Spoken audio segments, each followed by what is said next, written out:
Hello and welcome to VHB Engines. I'm just doing a little bit of work here at the shop today, and I actually had started cleaning this block a while ago, but then my stupid ass left this thing in the tank full of degreaser for a month, and it corroded pretty bad. At first I tossed it aside. I wasn't gonna fuck with it because I was just frustrated, but because, you know, I like to build, or I like to restore these shitty blocks, and I was like, well, I made the fucking problem, might as well stick with it and ride it out, and I'm gonna fix it up.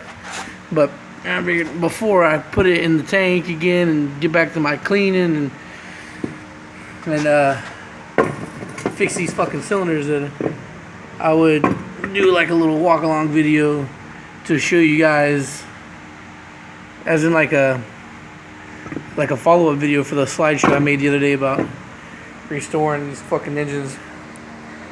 Alright, I'm gonna take a break right now so I can actually do the work, and I'll keep recording once I'm further along. Alright, I'm back here now after I just pulled this little sumbitch out of the wash tank. Now, it's not perfect, and it's not as clean as my B series builds are, but that's mainly because the space in these things are really restricting. You see, not much space for you to get your hand in there without slicing all the fucking pieces. You know, that's honestly the reason why I hate doing these things. That, because the girdle makes dropping the crank pistons rods in there just a little bit more aggravating. But anyway, these single cams make all the money because everybody's blowing theirs up and don't have money to switch out to B series right away. It's faster to get a new single cam. Anyway, just showing that it's looking a lot more like it should now. It's looking a lot more like a healthy block. I was a little upset with myself when I got it all nastied up, and I was almost ready to throw it out the door, just because I didn't, you know, it wasn't just grime I was building and taking off. Now it was the extra shit that was nastied up from the corrosion. But you know, you can see also the sleeves, the cylinders are they're beautiful, almost brand new now. It's got a little bit of shit going on. It looked like some piston ring and in-gap drag, but nothing too bad. I've seen plenty worse before. I don't know about putting the light on with this camera. Anyway, this thing is a good way still from being finished. There's a good chance that I'll have it done tonight. It really just depends on these pistons were also in the tank for a really long time, and it jacked them up and made them all tight, and also made them all dingy, nasty. And normally at this point I'd be ready to throw the fucking block on the engine stand, clean up the deck surface, and get ready for paint. But I'm gonna take a break right now, get something to drink, and I'm gonna take a good long look at these pistons and decide whether I'm going to use these or if I'm going to dig another set out of the Z6 I have in the corner. Personally, I'd rather just use the ones I have right now, but it might be easier to use the other ones. We'll see. I'll be back. Alright, so I cleaned up the pistons, and even though they're not as good as I normally get them, they are no longer all seized up, and they're back to their free play, and the ring lands are all cleaned out. And yeah, so I'm gonna go ahead and use these after all. They're not 100%, like I said already, they're not 100% as clean as I normally get them. Normally I like to get them looking like this, but I think after it's long ass fucking dip in the tank, it like bonded the carbon that much more with the fucking pistons, and I'm just for time's sake, because I'm gonna try and do this entire engine tonight. I'm just not gonna press on with cleaning. I give them a clean bill of health, and in the end, the carbon is more of a fingerprint than an actual buildup, so it's not going to make any difference in the way the engine runs. Yeah, so I'm going to clean up the journals and get ready to ring these things.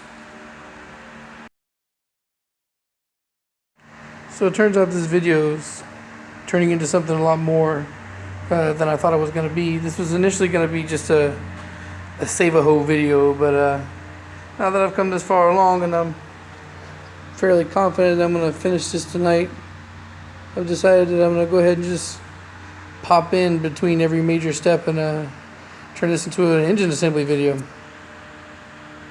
Alright, so what I've done so far, well, besides fucking mount the thing, is I got it up here on this on the stand, and I got me my precision straight edge here to make sure the deck surface is even, and it is. It looks kind of wrong here.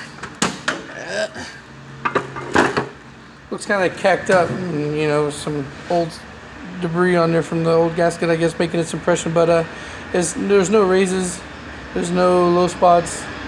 It's all nice and smooth. It's a lot smoother than it is clean. So now that I'm positive that's straight, I'm gonna roll this thing over and get ready to put the pistons in. Getting there.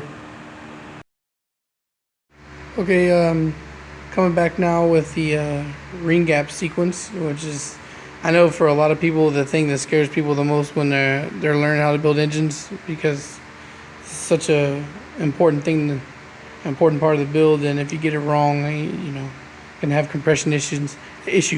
Excuse me. All right, so I'm gonna try and get close here, but it's on the cell phone, so it might be a little difficult to see. Just see right there, little pieces. Let me see if I can focus it.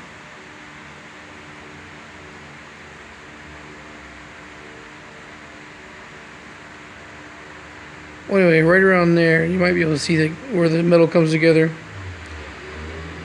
Is where I like to put the oil control ring. And then you rotate it's a little close to the pin, but I mean, I could always, it's not in the danger zone, and I could always use my pocket tool to scoot it over a little bit. Pocket screwdriver, great to have. You should have it. It's that thing over there on the magnet on the cart. Anyway, the bottom ring right here, and the top ring right here. Then a second compression ring right here in the middle. You want to make sure all the gaps are separated, they don't line up. And then spin it again, and top compression ring right here. Make sure that it's away from this, which I will scoot over right like that. Scoot that over there and turn it around and see if my gaps are still good on this side, and they are, so we're done. This piston is ready to go. We crimped down and dropped in, which is my favorite fucking part. Not really. Okay, so that one wasn't as bad as I thought it was going to be. I say that because the last couple engines have had some fucking issues dropping them in. It's mainly been, it was my fault. I used this one. What happened was when I was building that red top over there, I fucking had an incident where I popped a ring and I fucking lost my shit, and I threw the ring compressor as hard as I could against the wall. It was a big fucking stupid mistake, because I went to go replace the ring, and it was something I would have to special order, and I didn't have fucking time to wait. So I tried to use it, and I got two in, and it was just a fucking pain in the ass, so I stopped and I went to Auto Parts and bought the generic one. It worked just fine, actually, but this one's quicker, so I'd like to prefer to stay with that one. Also, I forgot to mention that I do usually oil the ring lands. I do always oil the ring lands now. The first couple engines I built, I didn't. Nothing's going to blow up if you don't. But of course, you know, everything is fucking, you know, lubrication when you're building something fresh. So yeah, it's a good idea to dip your finger in the fucking some 10W30 and fucking play with it like that and get it all up in there nice and juicy like. And then also I do also oil the cylinders, which again, you're not gonna fucking explode if you don't, so don't freak out. Oh my god, I forgot to put oil. Oh my god. I mean, there's oil gonna go in it when you fill the thing up, but I mean, of course, it's better to keep everything a little bit fresh and wet. Plus, also, it helps if you don't know how long it's gonna be before you fucking actually crank the thing. Excuse me, crank the thing. All right, so first one's in, went pretty smooth, so I'm assuming that the next are gonna be fine. So I'm gonna get ready to drop those in and then get ready to put that fucking crank on. Okay, yeah, so I most definitely put my fucking foot in my mouth earlier. See, by now I should be finished. I mean, at least getting the pistons in place. This shit should be upside down. I should be bolting the crank down, but the piston ringlands had a little bit of shit caked up in the fucking grooves. So I had to fucking go grab an old piston ring, which is great for this, and fucking dig at it. But of course I didn't do that right away like I should have. I fucking used a screwdriver, that one, and it wasn't doing too well. So yeah, well, at least now I got a heads up that they're gonna be like this. So it should be a little quicker to finish the other ones. But it's I was hoping to do a complete long block build tonight, but it's looking like this is gonna be a 2-day affair, and I'm just gonna probably get the crank bolted in and leave it at that. Ta-da! It is now 11:05, and I got here at 7 o'clock. This is the kind of shit I tell people all the time when they ask me, are engines hard to build? No!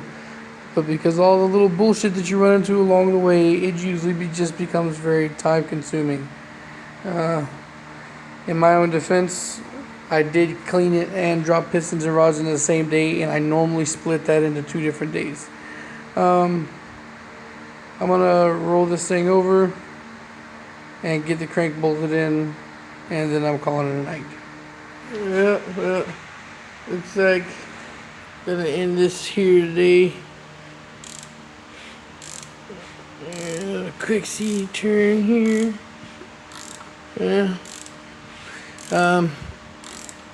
I was gonna go ahead and bolt the girdle down, but I completely forgot to clean the girdle, and I'm not gonna put it in the engine looking all scummy and gummy. So, plus my phone is almost out of memory. I gotta figure out a way to deal with that. Little brother, sorry for making you wait as long as I did, but this one is for you. And for everybody else watching, follow me on Instagram, follow me on Facebook, and like and subscribe. Thanks for watching, guys.